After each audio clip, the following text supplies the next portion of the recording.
Wasn't there some speculation that she was on Epstein's yacht at one point in time? There was like photos with her and Prince Andrew way back in the day when she was like in her early 20s. That's why a lot of these celebrities that start these things, they can't keep up. You know, like the Meghan Markle. Wasn't When Joe Rogan casually raised a question about Meghan Markle and old yacht rumors during a conversation, few people expected what followed. He did not make a claim. He did not present proof. He simply asked whether there had ever been speculation about her presence around elite yacht circles linked to powerful figures, including Prince Andrew, many years ago. But the moment those words were spoken, the atmosphere changed. Clips spread fast, social media reacted, comment sections exploded, and suddenly, a topic that had stayed on the edges of the internet for years was being discussed in front of one of the largest audiences in the world. Joe Rogan is not a tabloid writer. He is not a gossip blogger. He is a podcaster known for asking questions that many others avoid, and that alone made the moment powerful. It is important to be clear from the beginning. There is no confirmed evidence that Meghan Markle participated in any illegal activity, and several viral images shared online in the past were later proven to be misidentified. This story is not about proven facts. It is about why certain questions keep returning, why people react so strongly when they are asked, and why Joe Rogan's involvement changes how the public responds. For years, Meghan Markle has lived under intense public attention. From her acting career to her marriage into the British royal family, nearly every part of her life has been analyzed, praised, criticized, and debated.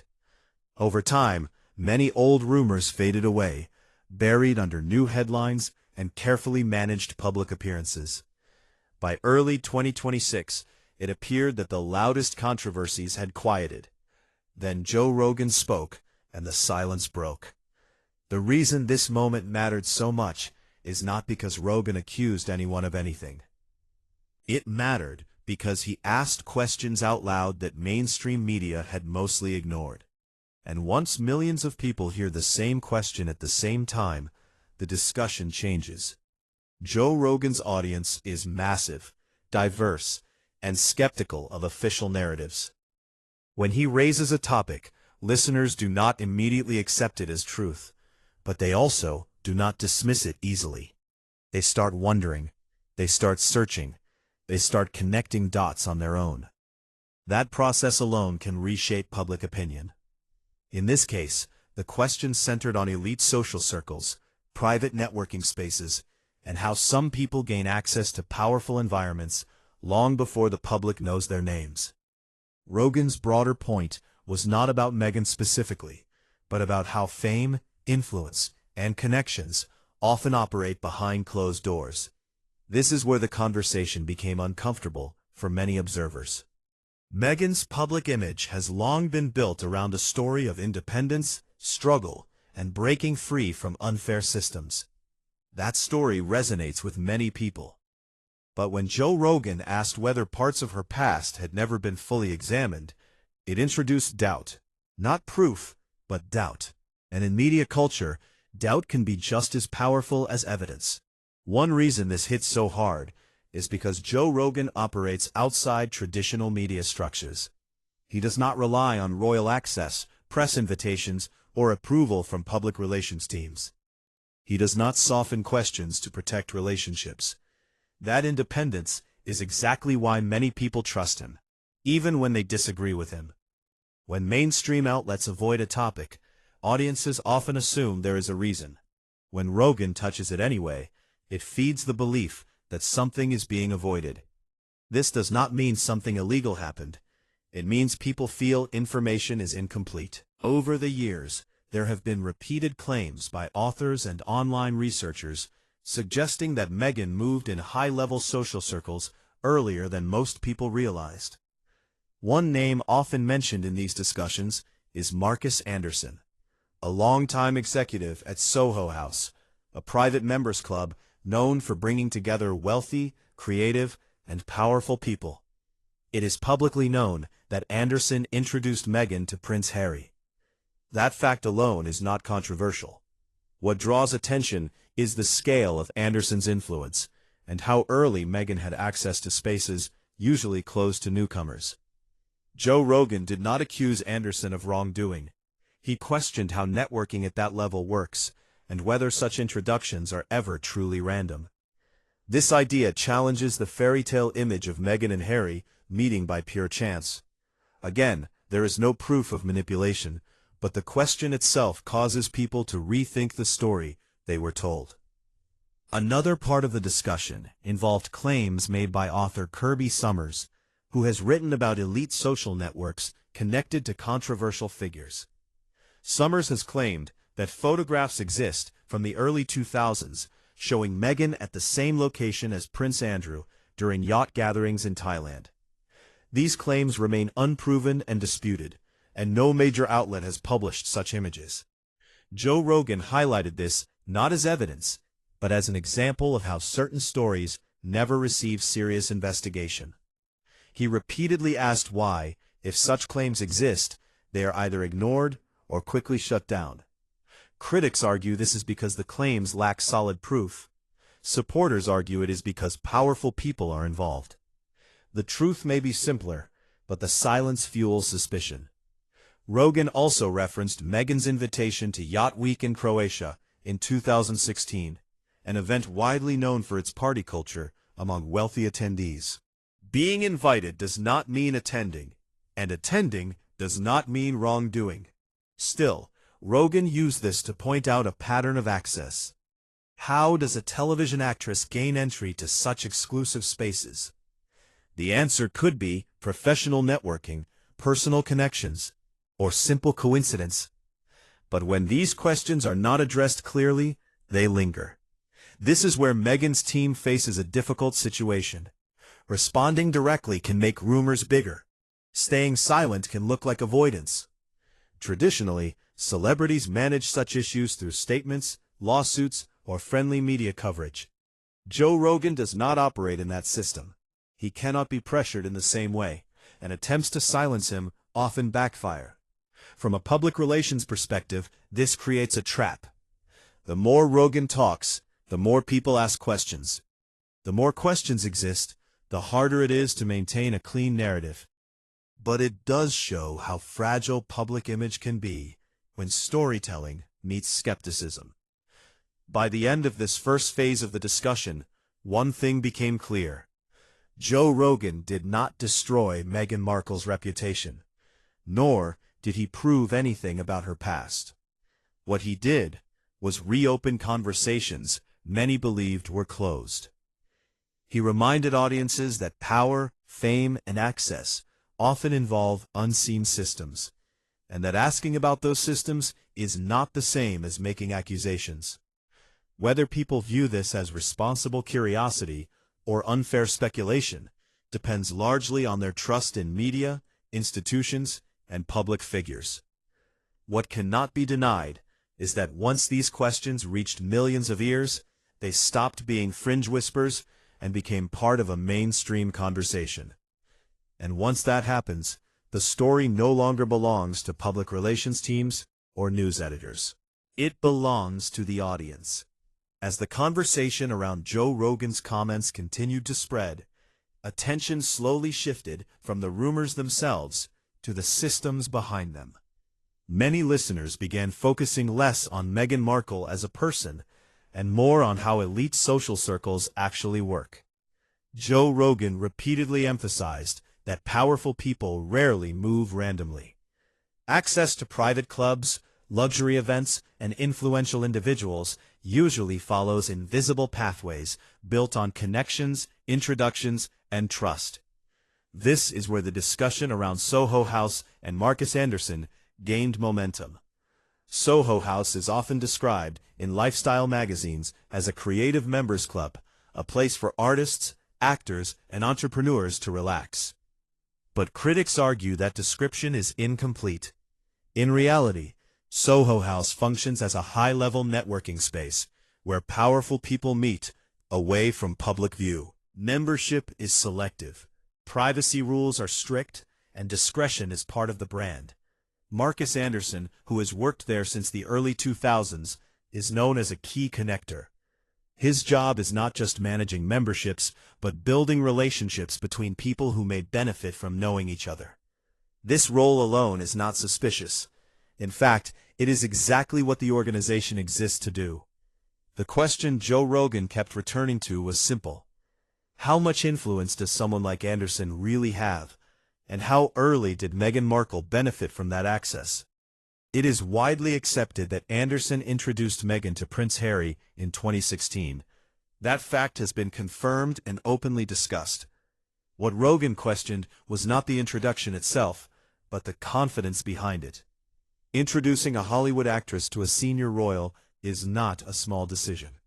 It suggests trust, familiarity, and certainty that the meeting would go smoothly. Was Meghan already known and trusted within elite circles? Had she been moving in these spaces longer than the public realized? These questions do not accuse anyone of wrongdoing, but they challenge the idea that the meeting was pure chance. Many listeners found this angle convincing because it matched how networking works in other industries. Rarely do high-stakes introductions happen without background knowledge. As this part of the story gained attention, Meghan's supporters pushed back strongly. They argued that ambition and networking are not crimes. Many successful people, especially women, actively build connections to advance their careers. They pointed out that Meghan worked steadily as an actress, lived independently, and earned her place through effort. From this view, her access to elite spaces was the result of hard work, social intelligence, and opportunity, not manipulation. This counterargument is important because it highlights a key tension in the debate. When a man networks aggressively, he is often praised as strategic. When a woman does the same, critics may frame it negatively. Joe Rogan acknowledged this concern, but maintained that his focus was not on ambition, but on transparency. His argument was that if the public story emphasizes chance and romance, while the reality involves structured networking, people deserve to understand that difference. Another layer of the discussion involved why mainstream media rarely explores these questions in depth. Rogan suggested that traditional outlets depend heavily on access, advertising relationships, and legal caution. Stories involving powerful institutions, wealthy individuals, or royalty carry higher risk. Even asking questions can lead to legal threats or loss of insider access. This creates an environment where certain topics are quietly avoided. Rogan's audience is deeply skeptical of this system. Many believe media selectively protects some figures while aggressively scrutinizing others. In Meghan's case, critics argue that journalists hesitate to ask uncomfortable questions because of past backlash and accusations of bias. Supporters argue that restraint is appropriate when claims lack proof. Both perspectives exist, but the result is the same: silence. And silence in the age of podcasts and social media often creates more suspicion than denial. Rogan's role in this situation became especially powerful because he did not present himself as an investigator uncovering hidden facts. Instead, he acted as a catalyst. He brought together existing claims, known connections, and unanswered questions into one public conversation. He then stepped back and allowed listeners to form their own opinions. This approach is effective because people trust conclusions they reach themselves more than conclusions handed to them. As the discussion grew, attention turned to how Meghan's public relations team might respond. Traditionally, crisis management follows predictable steps: issue a statement, deny allegations, threaten legal action, or redirect attention to positive stories. But none of these options work well against open-ended questions. You cannot easily deny curiosity. You cannot sue someone for asking why something has not been investigated. And you cannot force millions of listeners to stop wondering once the idea has entered their minds. This is why many analysts believe Meghan's team chose silence. Silence avoids amplifying the story, but it also leaves space for speculation. Every week that passes without clarification allows the narrative to evolve without input from those most affected. Joe Rogan, understands this dynamic well. He has seen it play out with politicians, celebrities, and corporations. Once trust erodes, official statements often make things worse. The more controlled and polished the response, the less believable it feels to audiences who value authenticity. This is where Rogan's style gives him an advantage. His conversations feel unscripted, curious, and imperfect. That makes them feel honest, even when they explore uncomfortable ideas. Another important element in this part of the story is Prince Harry. While much of the focus remains on Meghan, Rogan's questions indirectly affect Harry's image as well.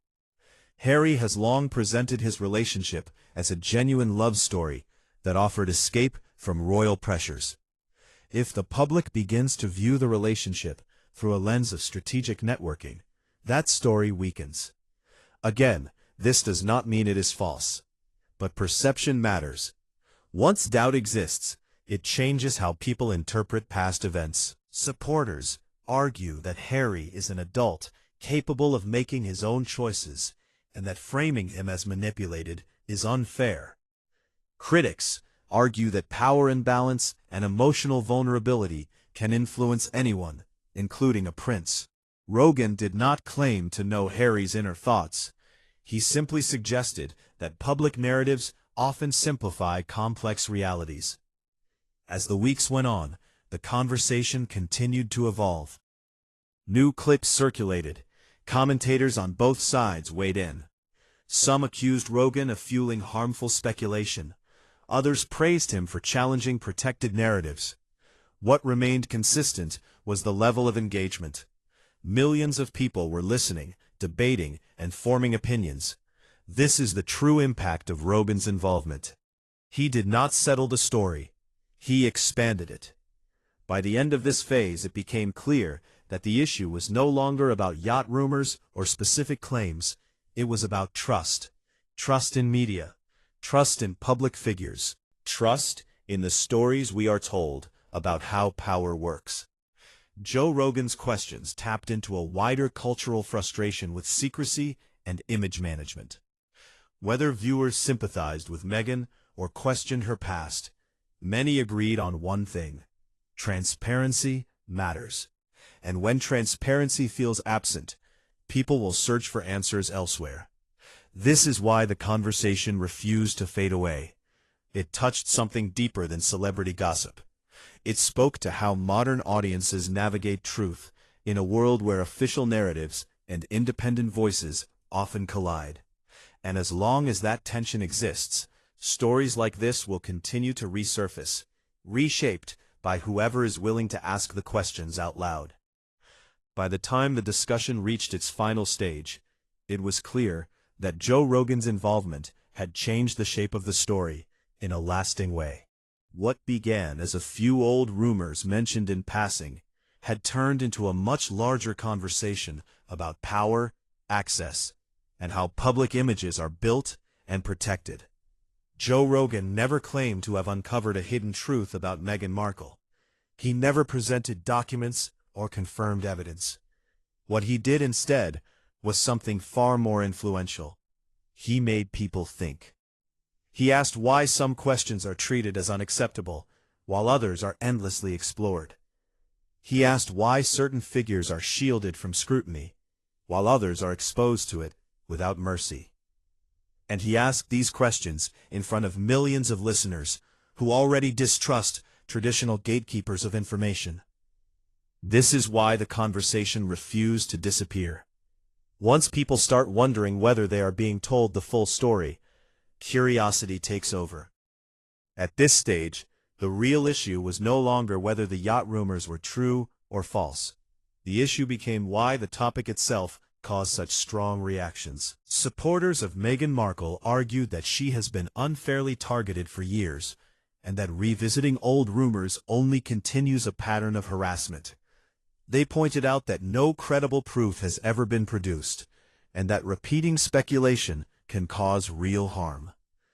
Critics responded that asking questions is not harassment, and that public figures benefit from transparency. Both sides made valid points, and that tension is exactly why the debate remained alive. Joe Rogan's role in this phase was more subtle. He began framing the story less around Meghan and more around a cultural double standard. He questioned why some people are allowed to reinvent their past without challenge, while others are forever defined by theirs. He asked why media outlets aggressively investigate some celebrities while carefully avoiding others. This framing resonated deeply with his audience, because it connected the story to a broader feeling many people share: the sense that truth is filtered through power. Rogan often returned to the idea that asking questions should never be dangerous in a free society. If questions are discouraged, people assume the answers must be uncomfortable. This idea alone kept the conversation alive.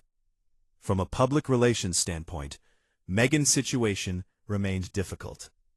Any strong response risked restarting the news cycle. Any silence allowed speculation to grow. This kind of stalemate is common when narratives collide in the digital age. There is no longer a single authority that can close a story. Podcasts, social media, and independent creators ensure that once an idea is released, it continues evolving. Prince Harry's position also became more complicated as the discussion matured. While he was not the focus of Rogan's questions, his image was affected by association. Some listeners began reinterpreting past interviews and public statements through a new lens. Supporters argued that this was unfair and rooted in cynicism. Critics argued that public figures cannot control how stories are re-examined once they enter the public record. Again, no new facts were introduced, but perception shifted. This highlights a key reality of modern media. Perception often matters more than proof in shaping public opinion. Over time, the conversation slowed, but it did not vanish. It settled into a background awareness, resurfacing whenever related topics appeared. That lingering effect is perhaps Joe Rogan's greatest influence. He does not always seek immediate resolution. He plants questions and lets them grow. For Meghan Markle, this meant that parts of her past would continue to be discussed in ways she could not fully control. For Joe Rogan's audience, it reinforced the belief that mainstream narratives should always be questioned. And for the wider public, it served as a reminder that fame does not erase curiosity. In the end, this story is not about yachts, photos, or secret meetings. It is about how stories are told and who gets to tell them. It is about the balance between fairness and scrutiny, privacy and transparency. It is about how easily trust can erode when questions go unanswered. Joe Rogan did not declare Meghan guilty of anything. He did not claim to expose a hidden crime. What he did was challenge the idea that some topics are off-limits. Whether that is seen as responsible curiosity or reckless speculation depends entirely on perspective. What cannot be denied is that his questions reached millions of people and encouraged them to think critically about power, access, and media silence. Once that happens, the conversation belongs to the public, not to public relations teams or editors. And in today's world, once the public starts asking questions, those questions rarely disappear. They wait, they return, and they shape how stories are remembered long after the headlines fade.